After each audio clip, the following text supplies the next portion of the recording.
Day one of Bengals rookie minicamp is in the books.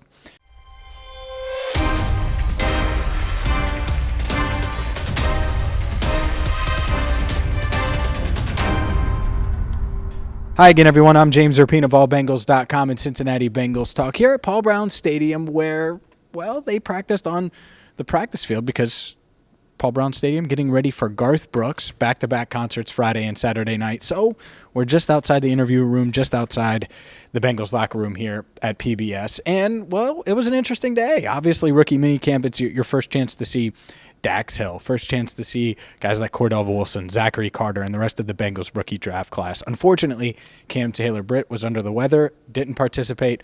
Hopefully he'll be on the field soon. Maybe we'll catch up with him next week. We did get the chat with Cordell Volson in the Bengals locker room, and that's where we'll start, right? Because the offensive line is such a hot-button topic, and the Bengals added 3 starting offensive linemen in free agency.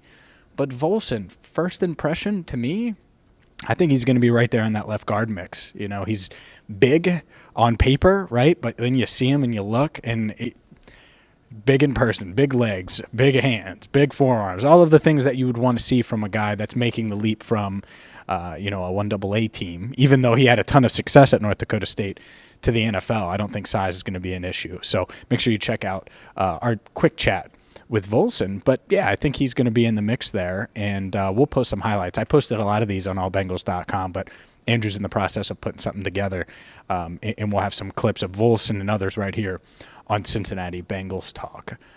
The other thing that stood out to me, Drew Chrisman was there, Cal Adamitis was there as well, who both guys competing now with Clark Harris, the long snapper, and Kevin Huber, the punter, for those starting jobs. And so they were here at rookie minicamp. Adamitis is obviously a rookie undrafted, signed out of Pittsburgh. Big difference to me between just looking at these guys. Clark Harris is clearly much bigger than Cal, and that part matters a ton when you're a long snapper. Now, he did snap the ball well, but something to take into consideration. The thing with Drew, I punted well. It's going to be, to me, the holding factor, and so that'll be part of it. And since we're on the subject of special teams here, as far as the returners go, and I watched a bunch of them try to field punts today, the one that stood out to me was 18, wearing A.J. Green's old number, Kwame Lassiter II out of Kansas. And to me, he was the guy that had some juice, had some explosion running through routes, and was fielding the ball about as natural, I would say, as anyone that was fielding punts. But, it's one day, initial impressions. And so that's my initial impression there on the wide receivers that they signed. And they did finalize deals with 16 undrafted free agents.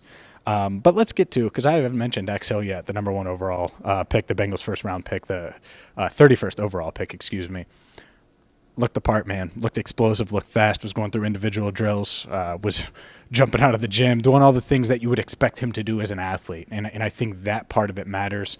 Obviously, I got to talk to him shortly after the draft, but caught up with him in the Bengals locker room, and he was rested and excited. So that part of it is exciting. And the other part of this, to me, that's going to be interesting is how all of these little pieces fit, right? How does Lou and Arumo and company put together these pieces on defense? And I will say Zachary Carter and Jeff Gunter both stood out. Huge humans. Taquarius Tisdale as well out of Mississippi.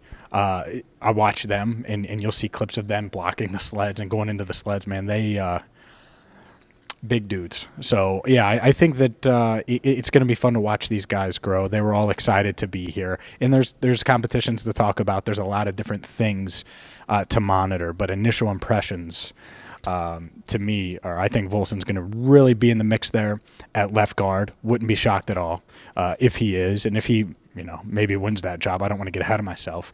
I thought Ben Brown, the undrafted free agent lineman, the interior lineman, could play center guard. 62 is his number. I thought he looked pretty good and fell out of the draft, mostly because of injury history than anything. So could he push for that backup center job? or be one of the many interior linemen battling for a roster spot, I could certainly see that as well. So those are some of the guys that stood out. Didn't get to see much of the linebackers because I was paying attention to all of the other positions.